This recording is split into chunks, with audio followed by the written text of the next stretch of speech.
Hello दोस्तों, नमस्कार। स्वागत है आप सभी का आपके अपने यूट्यूब चैनल सोहेल एकेडमी में। दोस्तों, आप सभी को पता है कि कल मैंने एक फुल स्ट्रेटेजी वीडियो बनाई थी जो आपकी आरपीएफ कांस्टेबल और आरपीएफ सब इंस्पेक्टर के ऊपर दोस्तों मैंने बनाई थी, जिसका लिंक दोस्तों मैंने डिस्क्रिप्शन में डाला है, कमेंट बॉक्स में पिन कर दिया है। आप सभी लोग जाकर उस वीडियो को देख लीजिएगा। दोस्तों, आज की इस वीडियो में हम लोग बात करने वाले हैं कि आरपीएफ कांस्टेबल और आपके आरपीएफ सब इंस्पेक्टर के लिए दोस्तों हम लोगों को मैथ्स कैसे तैयार करनी है। काफ़ी ज़्यादा बच्चों को जो डाउट होता है वो यही होता है कि हम अपनी मैथ्स को कैसे तैयार करें, और काफ़ी ज़्यादा दिक्कत आती भी है बच्चों को मैथ्स में। वो सोचते हैं कि मैथ्स से थोड़ा ही मैथ्स को हम अटेम्प्ट कर कर जो है सिलेक्शन ले सकते हैं, लेकिन दोस्तों किसी भी एग्जाम में अगर आप बैठेंगे और अगर आपकी मैथ अच्छी नहीं है दोस्तों तो आपका सिलेक्शन नहीं होगा।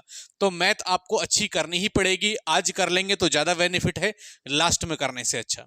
तो दोस्तों, आज मैं आपको ये बताने वाला हूँ कि मैथ्स आपको तैयार कैसे करनी है, कौन सी चीज़ों पर आपको ध्यान रखना है, प्रैक्टिस कैसे करनी है, कौन से चैप्टर आपको पहले पढ़ना चाहिए अगर आप किसी भी कॉम्पिटिटिव एग्जाम की तैयारी कर रहे हैं। पहली बार में अगर आप तैयारी कर रहे हैं तो आपको मैथ कैसे लेकर चलना है, कैसे पढ़ना है, वो सब कुछ दोस्तों आज हम लोग इस वीडियो में बिल्कुल बेहतरीन तरीके से दोस्तों बात करने वाले हैं। तो दोस्तों, जो भी चैनल पर नया है चैनल को दोस्तों जरूर सब्सक्राइब कर लेगा, बेल आइकन जरूर दबा लेंगे, और कोई भी अपडेट और कोई भी अगर आपको डाउट हो तो आप कमेंट बॉक्स में पूछ सकते हैं। दोस्तों, सबसे पहले हम देखते हैं मैथ का आपका सिलेबस आखिर क्या है आपके आरपीएफ एग्जाम में। ठीक है, तो दोस्तों यहाँ पर आपको दिख रहा है नंबर सिस्टम है आपका। ठीक है, होल नंबर है, decimal fraction, arithmetic operation, percentage, ratio, proportion, average है, simple interest, compound interest, profit and loss, discount है आपका, यूज टेबल एंड ग्राफ है, मेंसुरेशन है, टाइम एंड डिस्टेंस है और ईटीसी है। चैप्टर आपको 13 दिख रहे हैं लिखे हुए, लेकिन दोस्तों ये 13 चैप्टर आपके होंगे नहीं। चैप्टर आपके इससे भी ज्यादा हैं। क्यों ज्यादा है यही चीज आपको समझनी है, और बच्चे गलती जो करते हैं वो चीज आपको समझनी है। यहां पर आपका लिखा है नंबर सिस्टम।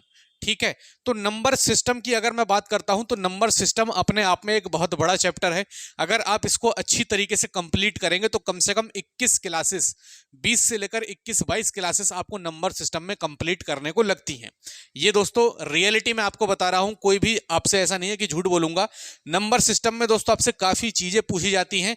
जैसे दोस्तों आपसे पूछा जाता है नंबर ऑफ जीरोज, ठीक है, जिसे बोलते हैं हम लोग शून्यों की संख्या ज्ञात करना। ठीक है, इसी के अंदर दोस्तों आपसे पूछा जाता है नंबर ऑफ जीरोज, हो गया शून्यों की संख्या। उसके बाद दोस्तों इसी में ही हमसे पूछा जाता है फैक्टर, दोस्तों हमसे इसी में ही आपसे पूछा जाता है। ठीक है, डेसिमल वगैरह भी दोस्तों इसी के अंतर्गत हमसे पूछा जाता है। डेसिमल एंड फ्रैक्शन भी दोस्तों आपसे पूछा जाता है। इसी के अंदर दोस्तों आपसे पूछा जाता है यूनिट प्लेस डिजिट। ठीक है, यूनिट प्लेस डिजिट जिसे बोलते हैं हम लोग इकाई का अंक ज्ञात करना। ठीक है, यूनिट प्लेस डिजिट इकाई का अंक ज्ञात करना। और दोस्तों इसी में पूछा जाता है आपसे shirts and indices, shirts and indices, shirts and indices दोस्तों आपसे पूछा जाता है। आपसे स्क्वायर, ठीक है, आपसे स्क्वायर रूट, ठीक है, और आपसे क्यूब रूट भी दोस्तों इसी के अंतर्गत आपसे पूछा जाता है। और एपी और जीपी भी दोस्तों आपसे पूछा जाता है, एपी एंड जीपी, ये दोस्तों सब चीज। और बॉड मास भी दोस्तों यहीं पर लिख लेना आप लोग, बॉड मास। ये दोस्तों सारी चीजें आपसे नंबर सिस्टम के अंतर्गत आपसे पूछी जाएंगी, क्योंकि यहां पर जो चीजें नहीं दी हैं वो दोस्तों यहां से दोस्तों पूछी ही जाएंगी। जो नंबर सिस्टम में आपका नहीं दिया है, यहां पर सिर्फ नंबर सिस्टम लिखा है, उसके बाद होल नंबर लिखा है, ठीक है, पूर्ण संख्या लिखी है, डेसिमल एंड फ्रैक्शन जिसे दशमलव और भिन्न कहते हैं हम लोग, दशमलव एवं भिन्न दोस्तों बोलते हैं, दशमलव एवं भिन्न।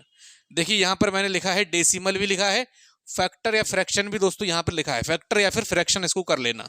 फैक्टर मतलब होता है गुणनखंड और फ्रैक्शन मतलब होता है दोस्तों बटे वाला या फिर भिन्न। ठीक है, उसके बाद अर्थमेटिकल ऑपरेशन, इसे दोस्तों हम लोग बोलते हैं, जो क्वेश्चन आते हैं ना आपके, कोई ऐसे लिखा रहेगा 14 गुणा 2 प्लस ब्रैकेट -3 इंटू 6, ठीक है, बराबर इतना या फिर इतना। इसको सॉल्व करेंगे हम किसके जरिए से भाई, बॉड मास के जरिए से। तो दोस्तों ये भी चीज आपसे पूछी जाएगी। क्लियर है।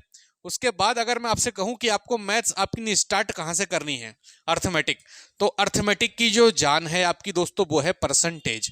आप परसेंटेज बहुत अच्छी तरीके से पढ़ाई करना, परसेंटेज को दोस्तों फ्रैक्शन में बदलना सीखना, फ्रैक्शन को परसेंटेज में बदलना सीखना, और फ्रैक्शन और परसेंटेज जितनी अच्छी दोस्तों आप तरीके से कर पाएंगे वो दोस्तों उतना ही अच्छा आपकी तैयारी के लिए होगा। तो आप लोग जब तैयारी करें तो मैं आपको यही दोस्तों सजेस्ट करूंगा कि आप लोग परसेंटेज से दोस्तों तैयारी करना स्टार्ट अपनी जो है करें। क्लियर है? क्योंकि दोस्तों परसेंटेज जब आप करेंगे तो आपकी पूरी अर्थमेटिक परसेंटेज पर ही दोस्तों बेस्ड है।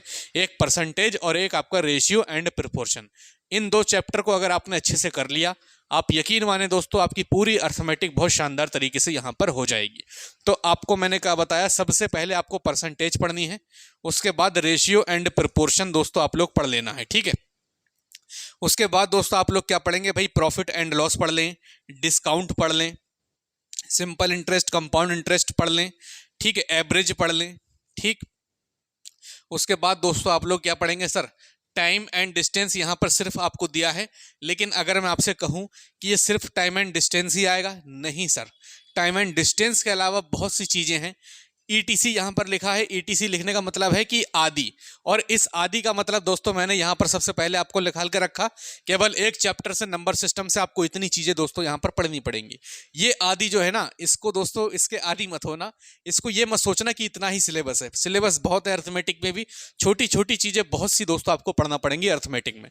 तो अब मैं आपको बताता हूं जो चीजें इसमें सिलेबस में दी नहीं है, ये आपका ऑफिशियल सिलेबस है, आपके स्क्रीनशॉट भी दिख जाएगा यहां पर। तो इस ऑफिशियल सिलेबस को कैसे दोस्तों आपको निकालना है, मेन मेन चीजें वो समझिए। अब टाइम एंड डिस्टेंस की अगर मैं बात करता हूं तो यहां पर दोस्तों सबसे पहले तो आता है आपका टाइम एंड वर्क। ठीक है, टाइम एंड वर्क जिसे बोलते हैं हम लोग समय तथा कार्य, समय तथा कार्य। क्लियर है?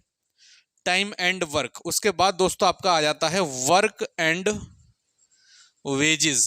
ठीक है, कार्य और मजदूरी, कार्य और मजदूरी।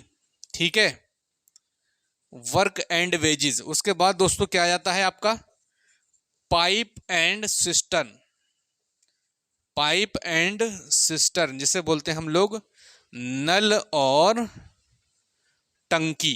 ठीक है, नल और टंकी। इसके अलावा दोस्तों क्या आ जाता है आपसा, ट्रेन वाले क्वेश्चन आ जाते हैं सर, ट्रेन वाले या फिर आपके रेलगाड़ी वाले दोस्तों क्वेश्चन आपको देखने को मिलेंगे। ठीक है, और इसी में ही दोस्तों एक ट्रेन जो है एक पोल को पार करती हुई जाती है, वो वाले भी दोस्तों यहाँ पर क्वेश्चन आपको देखने को मिलेंगे। यहाँ पर सिर्फ आपको टाइम एंड डिस्टेंस दिया था, और ये चैप्टर जो है यहाँ से क्वेश्चन दोस्तों खूब पूछे जाते हैं, चाहे टाइम एंड वर्क हो, वर्क एंड वेजेस हो, पाइप एंड सिस्टम हो, या फिर ट्रेन वाले या फिर रेलगाड़ी वाले आपके क्वेश्चन हो। तो अगर मैं आपको बताऊं तो कितने चैप्टर होगा दोस्तों यहाँ से, 1 2 3 4 5 6 7 8 9 10 11 12 13 चैप्टर तो ये हैं जो यहाँ पर दिए नहीं है, और यहाँ से क्वेश्चन आपके आते हैं। इस ईटीसी का दोस्तों बहुत बड़ा खेल है, इस ईटीसी में ही दोस्तों ये इतनी सारी चीजें आपको छुपी हुई मिलेंगी, जो दोस्तों आपको बहुत कम ही दोस्तों लोग बताएंगे, और आपको भी दोस्तों कम ही समझ में आएगा जो पहली बार किसी कॉम्पिटिटिव एग्जाम की तैयारी करेंगे। जो बच्चे कर रहे हैं तैयारी उनको पता होता है कि अर्थमेटिक में ये सब चीजें हमारी आती ही आती हैं। क्लियर है दोस्तों? यहां पर एक चैप्टर आपका और बचता है, बोट एंड स्ट्रीम जिसे बोलते हैं नाव तथा धारा। ठीक है, यहीं पर ही आपसे एक चीज और पूछी जाती है, बोट एंड स्ट्रीम। ठीक है, बोट एंड स्ट्रीम, नाव तथा धारा, नाव तथा धारा। तो ये दोस्तों आपका पूरा मैथ का सिलेबस हो गया जो आपका अर्थमेटिक का पूछा जाता है। आपको पढ़ना कैसे है वो दोस्तों ध्यान से समझिएगा। तो दोस्तों अगर आप भी अपने आरपीएफ कांस्टेबल की तैयारी को और भी बेहतरीन करना चाहते हैं तो आरपीएफ कांस्टेबल के लिए आपकी चक्षु पब्लिकेशन प्रकाशन की तरफ से एक स्टडी गाइड आती है, जो दोस्तों आपके एग्जाम के लिए बहुत ही शानदार स्टडी गाइड रहने वाली है। इसमें दोस्तों आपको करंट अफेयर मिल जाएगा, सामान्य ज्ञान मिलेगा, सामान्य बुद्धि एवं तर्क शक्ति मिलेगा, और आपको अंक गणित मिलेगा। मतलब दोस्तों आपका जो एकदम सिलेबस है उसके अकॉर्डिंग ही दोस्तों ये आपकी स्टडी गाइड तैयार की गई है, जिसमें आपको 2000 प्लस बहुविकल्पीय प्रश्न मिलेंगे, 5 सॉल्व पेपर भी देखने को मिलेंगे, और इस स्टडी गाइड से दोस्तों आपकी तैयारी बहुत अच्छी तरीके से दोस्तों हो सकती है। यहाँ देख सकते हैं दोस्तों आपको हर एक विषय सूची दी गई है, और प्रीवियस ईयर दोस्तों यहाँ पर पेपर भी दिए गए हैं जो आपके लिए बहुत ही ज़्यादा इंपॉर्टेंट होने वाले हैं आपकी तैयारी को और भी बेहतरीन बनाने के लिए। तो सबसे पहले दोस्तों हम लोग देख लेते हैं कि इसके नीचे आखिर क्या है। देखिए यहाँ पर पूरा सिलेबस हो गया, उसके बाद दोस्तों प्रीवियस ईयर पेपर है, देखिए प्रथम पाली 2019 का ये प्रीवियस ईयर पेपर आपको मिल जाएगा। इसी प्रकार से दोस्तों ये स्टडी गाइड आपको पूरी देखने को मिलेगी। तो स्टडी गाइड के साथ साथ में चक्षु पब्लिकेशन की कांस्टेबल की एक तो स्टडी गाइड हो गई और इनके दोस्तों प्रैक्टिस सेट भी आपको देखने को मिल जाएंगे। साथ ही में दोस्तों अगर आपको तीनों सब्जेक्ट की अलग अलग बुक चाहिए तो रेलवे की रीजनिंग की मिल जाएगी, रेलवे की मैथ्स की बुक मिल जाएगी और आपको रेलवे TCS की आपको जो है सामान्य अध्ययन की बुक मिल जाएगी। चाहे आप कंबाइंड ले लें या फिर आप अलग अलग भी दोस्तों ये बुक्स को ले सकते हैं। और साथ में प्रैक्टिस सेट जरूर लगाना, क्योंकि दोस्तों प्रैक्टिस सेट से आपकी तैयारी बहुत बेहतरीन तरीके से हो जाएगी। आपको मैंने बताया कि आपको परसेंटेज से स्टार्ट करना है और जब आपको स्टार्ट करना है आप तीन चीज़ों का हमेशा दोस्तों ध्यान रखेंगे अपने हर एक सब्जेक्ट की तैयारी में। सबसे पहले आप चीज़ को लर्न करेंगे, जैसे परसेंटेज आपने टॉपिक उठाया, सबसे पहले उसको सीखिए, आपको नहीं आता है, ठीक है, आपने लर्न करा, प्लस जो आपने सीखा है उसको आपने क्या करा सर, रिवाइज करा। रिवाइज करने के बाद जो आपने लर्न किया, जो आपने रिवाइज किया, अब उसको आप करेंगे सर प्रैक्टिस।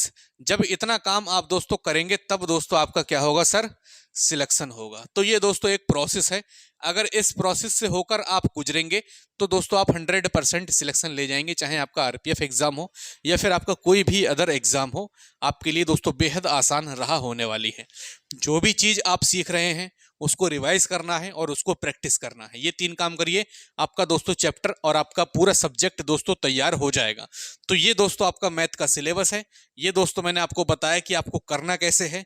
परसेंटेज पढ़ना है, रेशियो एंड प्रोपोर्शन पढ़ना है। और अगर आप लोग कहेंगे तो मेरे पास एक बहुत शानदार दोस्तों एक प्लान है पूरा आपकी मैथ को तैयार करवाने का, रीजनिंग को तैयार करवाने का, मैथ को तैयार करवाने का और आपकी GK और GS को तैयार करवाने का। अगर आप लोग एग्री हो तो कमेंट करना, आपके लिए बेहतरीन तरीके से दोस्तों बिल्कुल फ्री ऑफ कॉस्ट मैं सारी चीज़ें करने के लिए बिल्कुल तैयार हूं। अगर आप लोग इस रोड मैप के बारे में जानना चाहते हैं, करना चाहते हैं तैयारी, तो दोस्तों एक बार सभी लोग कमेंट कर जरूर बताना। मैथ आपको रेगुलर पढ़ना है, कम से कम 3 घंटे 4 घंटे आपको देने हैं। अगर आपकी मैथ वीक है तो, मैथ ठीक ठाक है आपकी, तो 2 से 2.5 घंटे दोस्तों आपको देने ही पड़ेंगे मैथ के लिए। रीजनिंग के लिए भी यही समय देना पड़ेगा, GK GS के लिए थोड़ा समय आपको ज़्यादा देना पड़ेगा। लेकिन आपसे मैं यही कहूँगा कि सबसे पहले आपको अपनी मैथ और रीजनिंग को तैयार करनी है, उसके बाद GK GS की तरफ आपको मूव ऑन करना है। क्लियर है? बाकी कोई भी डाउट किसी भी प्रकार का आपको लगता हो, कोई भी दिक्कत आपको लगती हो, कुछ भी आपको पूछना हो तो कमेंट बॉक्स में दोस्तों अपना जो है क्वेश्चन छोड़ देना। मिलते हैं नेक्स्ट वीडियो में, तब तक के लिए जय हिंद, जय भारत।